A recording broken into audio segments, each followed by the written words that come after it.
C'est pas normal.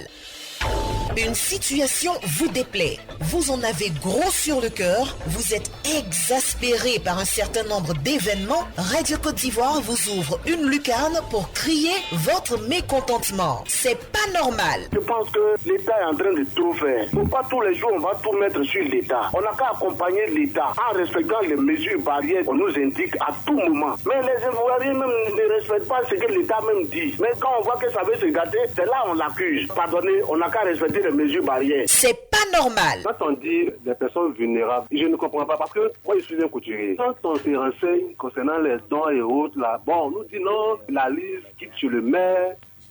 Bon, franchement, on ne comprend plus rien. C'est pas normal. Les mesures de protection au niveau des enfants vont être vraiment difficiles, même les grands. Il y a eu un désordre total. Donc nous-mêmes, nous craignons aujourd'hui nos enfants que nous laissons aller à l'école. Mais nous sommes obligés. Je demande au gouvernement de prendre des dispositions, disons qu'une façon de contre-attaque. C'est pas normal. Du lundi au vendredi, de 8h15 à 8h30 sur Radio Côte d'Ivoire.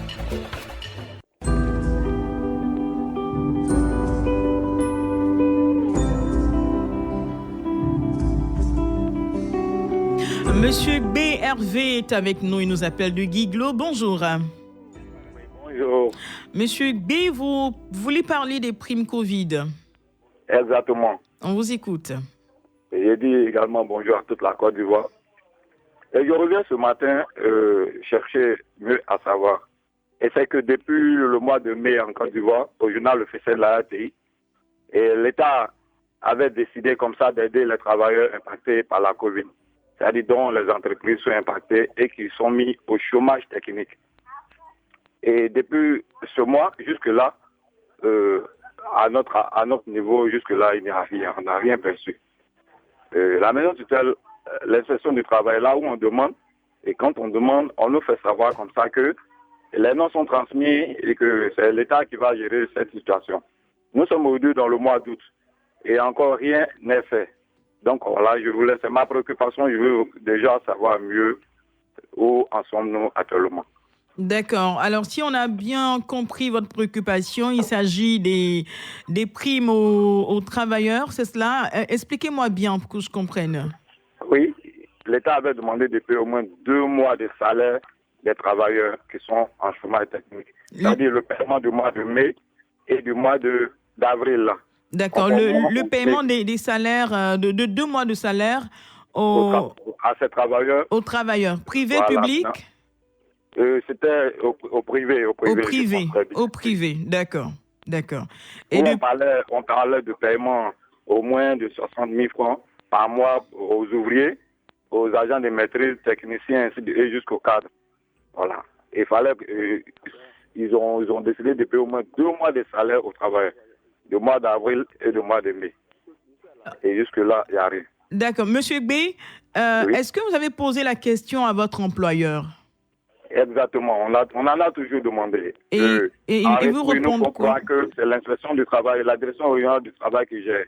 Et là-bas aussi, oui. Voilà, on nous fait croire à chaque fois qu'en fait, ils ont tout transmis. Et voilà. Donc, jusqu'au mois d'août, il n'y a pas de traces. Vraiment, c'est pas facile. On n'arrive pas à comprendre. Donc, aujourd'hui, tel est moral-bol. D'accord. Donc, vous êtes adressé à votre employeur. Vous n'avez pas eu gain de cause. Vous êtes allé à l'inspection du travail, c'est cela? Oui. D'accord. De toute manière, Monsieur B, votre préoccupation a bien été entendue, enregistrée. Je pense que les autorités compétentes vont se saisir de l'affaire et puis vous aurez une suite, certainement. OK. Merci. Je vous précise que l'entreprise est une entreprise agro-industrielle de transformation. Agro-industrielle, d'accord. Et si nous également, à notre niveau, nous avons des informations, nous vous reviendrons, d'accord? OK, merci bien. Allez, bonne journée, bon courage à vous, Monsieur BRV. Monsieur Oudraogo Moussa nous appelle de Amiens-Kwassikro, dans la sous-préfecture d'Abengourou. Bonjour. Oui, bonjour, madame. Vous parlez de port de masque. Qu'est-ce qui ne va pas? Oui, justement, ça ne va pas chez nous à Kwassikro ici. C'est pas normal parce que, bon, puisque la fois dernière, on dit ils ont découvert 14 contaminés à Abengourou. Oui. Bon, puisque bon, nous sommes à Amiens-Kwassikro ici. Depuis, ils ont parlé à faire de cache-nez. Bon, on n'a rien vu. Mm-hmm. Oh, pourtant, bon, on dit la maladie est déjà arrivée à Abengourou. Il y a eu 14 contaminés. Mm-hmm. D'accord. Bon, donc, On dit si tu marches sur une nid de guêpe, il faut savoir courir. C'est ça. Donc, D'accord. il faut qu'ils n'ont qu'à essayer de voir. Sinon, ça ne va pas. D'accord. Je vais revenir sur votre proverbe. Quand on marche sur un nid de guêpe, il faut savoir courir. Est-ce que quelqu'un, quand vous allez marcher sur ce nid de guêpe, quelqu'un vous dira la manière dont vous devez courir? Je pense que vous-même, selon l'urgence, selon la manière dont ces guêpes-là seront en train de vous poursuivre, vous trouverez comment courir. Sûrement que vous serez le premier arrivé avant les autres pour sauver votre vie. C'est la même chose. Le temps que l'État mette à disposition ces cache-nez, ces masques promis. On dit souvent que les couturiers n'ont qu'à coudre pour vendre, mais il n'y en a pas même pour payer. C'est ça le problème. Ah, d'accord. Très bien. Il n'y en a pas pour payer. Très bien. Je pense qu'on vous a compris. Ce qu'on va faire, je sais que par moment, vous sortez de votre sous-préfecture pour vous rendre dans la grande ville où certaines personnes y vont. Donc, vous pouvez toujours demander à quelqu'un de vous acheter un masque, de vous le ramener. Il y a toujours des solutions quand on veut quelque chose. Donc, je sais que vous pouvez le faire. S'il n'y a pas de masque en vente en ce moment à Miankwassikro, trouvez la solution pour vous en procurer à la grande ville, à Bengourou. Je sais que là-bas, il y en a tellement. Donc, prenez sur vous de prendre soin de votre propre santé parce que je sais que quand ce nid-là les guêpes vont se mettre à vous poursuivre, vous trouverez la bonne manière d'arriver en premier dans votre lutte cachette. Allez, bonne journée à vous. Monsieur Fofana Aboulaye nous appelle de Logoualé. Bonjour. Il est parti. Monsieur Traoré, nous sommes avec Monsieur Traoré Aboulaye à Yamoussoukro. Bonjour à vous. Bonjour madame. Vous allez bien? Oui, très bien, très bien, très bien. D'accord. Qu'est-ce qui ne va pas, Monsieur Traoré? Non, bon, au fait, c'est concernant les cache-nez. Oui.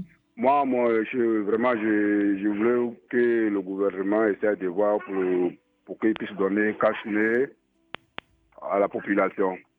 Puisque moi, la fois d'année, j'étais dans un village, où on appelle Dialodougou, à 20 km de Yamoussoukro.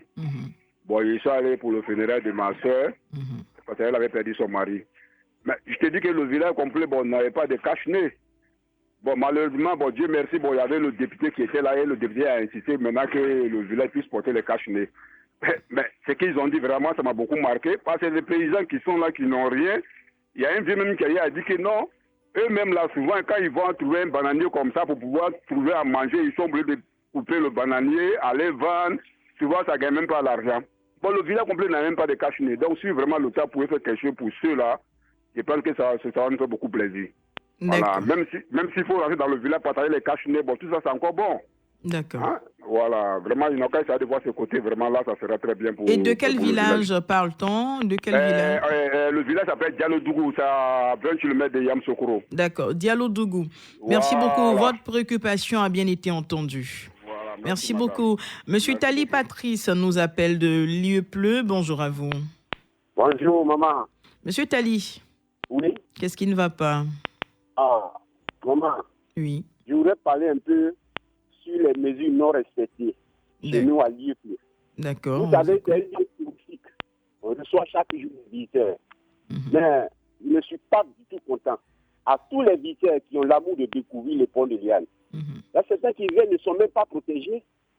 Alors, il faut dire que pour ne pas nous contaminer, vraiment, j'interpelle à tous les visiteurs qui ont l'amour de découvrir le pittoresque pont de Liane de Liepleu, qui n'ont qu'à être protégés, pour ne pas qu'ils vont nous contaminer. C'est un grand problème, c'est un grand que nous prenons. Alors, ce n'est pas dit que le site est interdit et il n'aurait qu'à être protégé. Pourtant, la maladie progressive dans notre pays et ils viennent sans protéger. C'est pas normal. D'accord. Avant même, Monsieur Tali Patrice, avant même d'arriver aux visiteurs, les responsables du site, qu'est-ce qu'ils disent aux personnes qui viennent? De ce site. D'accord. Je suis le président du comité du pont de Liane. C'est moi-même qui reçois. Ça tombe bien. Vous êtes le responsable du site. Qu'est-ce que vous dites aux visiteurs quand ils arrivent? C'est ça, je dis. Je les accuse toujours. Hier même, il y a un monsieur qui n'était même pas protégé. Et je ne l'ai pas reçu. D'accord. Je les demande toujours, les protège. D'accord. Ils viennent seulement sans protège.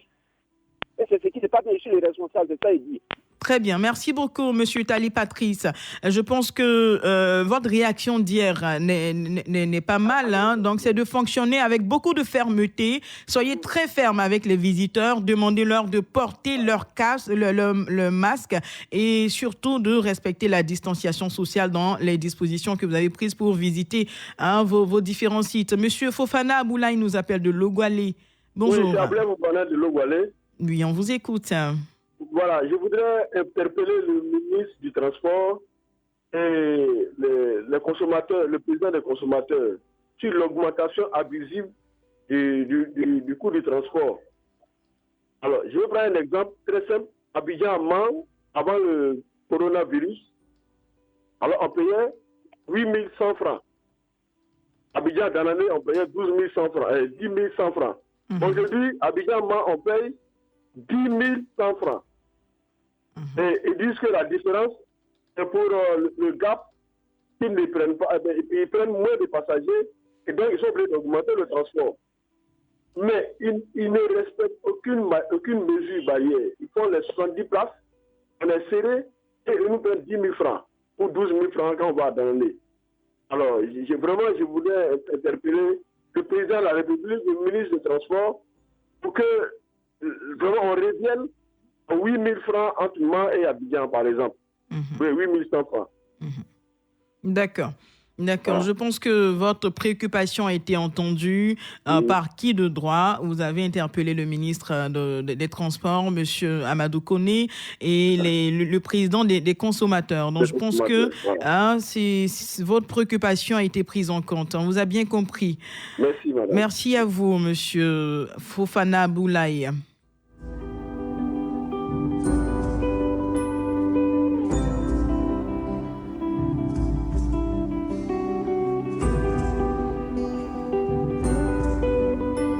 Nous sommes toujours avec vous, madame, messieurs. Nous allons terminer notre C'est pas normal dans quelques instants et c'est l'occasion pour nous de vous donner le point sanitaire d'hier mardi. 73 nouveaux cas de Covid ont été enregistrés sur 512 échantillons prélevés, soit 14,3% des cas de cas positifs, 68 guérisons et un décès. C'est l'occasion pour nous de rappeler, madame, messieurs, que c'est vrai, il y a eu levé des mesures restrictives, mais nous devons continuer à respecter les mesures barrières pour préserver notre santé. En ce moment, nous mettons chacun face à sa responsabilité, face à sa santé, et je pense que, alors, nous allons revenir et poursuivre, mais pour l'instant, retrouvons monsieur Dionda Amidou qui nous appelle de Bédiala. Bonjour. Ouais. Bonjour, madame. Vous avez des propositions à nous faire, c'est cela? Justement. On vous écoute. Voilà, vous dites que j'appelle président de mon campement à 7 km de Bédiala, à Bokonakro. D'accord. Voilà. Donc, je voulais remercier le gouvernement d'avoir ouvert les bars et les maquis. Donc, je voulais dire encore, conseiller les jeunes de mon campement à Bokonakro. Oui. De prendre la maladie au sérieux. Quand je suis parti avant d'aller faire la fête de Tabaski dans mon campement là-bas, j'ai vu que les jeunes ne s'intéressent pas à la maladie. Donc j'ai essayé de rassembler certains jeunes pour leur dire que la maladie existe vraiment. Donc il n'y a pas que protéger de la maladie. Voilà. En même temps, dire à les gens que les bars et les maquis ils sont ouverts. C'est parce que la maladie a diminué que le gouvernement a ouvert les bars et les maquis. Donc, il y a certains auditeurs qui appellent pour dire que, ouais, que à cause de l'affaire de Tabaski, ils ont ouvert les bars et les maquis. C'est pas comme ça. Voilà, c'est pas une histoire de politique. Avec la maladie, actuellement, les gens prennent ça au sérieux. Donc, la maladie est en train de diminuer, c'est comme ça. À cause de ça, le gouvernement a ouvert. Certains auditeurs appellent. Il y a un auditeur qui a appelé hier à Manfla pour dire que c'est à cause de l'affaire de Tabaski, ils ont ouvert les bars et les maquis. C'est pas comme ça. C'est pas comme ça. D'accord. Voilà, c'est parce que la maladie a commencé à diminuer qu'ils ont ouvert les bars et les maquis. En effet. Voilà, quand il a dit qu'il devait aller faire Pakinou, que le gouvernement a dit qu'il ne faut pas Pakinou et puis Tabaski ouvert les bars et les maquis. C'est pas comme ça. On vous a bien compris. Les gens ont commencé à prendre la maladie au sérieux, à cause de ça, il a ouvert les bars et les maquis. Et je pense qu'il a bien compris cet auditeur. Merci beaucoup. Donc, ils appellent à la... Merci, Monsieur Dionda Amidou. Nous allons prendre le dernier auditeur. Il est l'heure. Monsieur Jati Manisson. Je prononce bien votre nom? Effectivement. Bonjour, vous êtes à Bio. Oui. Vous parlez du non-respect des mesures. Effectivement. Qu'est-ce qui se passe exactement? Bon, vraiment, dans notre localité, moi, je suis non loin d'une école. Et là, l'école sert aux jeunes gens de venir jouer le maracana. Et vraiment, c'est un attroupement pas possible. Et alors que, bon, on nous a de respecter un peu les mesures barrières, mais ce n'est pas le cas vraiment. Aussi aux yeux de tout le monde. Donc, c'est pourquoi j'interpelle surtout les autorités pour vraiment venir de temps en temps voir choses au sein de cette école où les gens jouent le maracana. D'accord. Alors, à Bio, vous êtes président des jeunes, vous êtes simplement... Non, je ne suis pas président des jeunes, je suis instituteur. Vous êtes instituteur, d'accord. Mais je pense qu'en votre qualité d'instituteur, vous pourrez faire de la sensibilisation, vous pourrez sensibiliser ces jeunes-là pour qu'ils comprennent sûrement qu'ils n'ont pas la pleine mesure de ce qui se passe. Donc, vous pourrez vous constituer en un agent de la sensibilisation et puis leur donner la bonne information. D'accord? C'est vrai qu'on veut toujours que ce soit les autorités, l'État, mais c'est nous aussi l'État. Vous êtes un père de famille, un homme responsable, un instituteur, un enseignant, et ça tombe bien. Donc, vous pourrez de temps en temps rappeler à ces jeunes-là combien de fois il est important de préserver leur propre santé en respectant ces mesures barrières. Sinon, votre préoccupation a été entendue.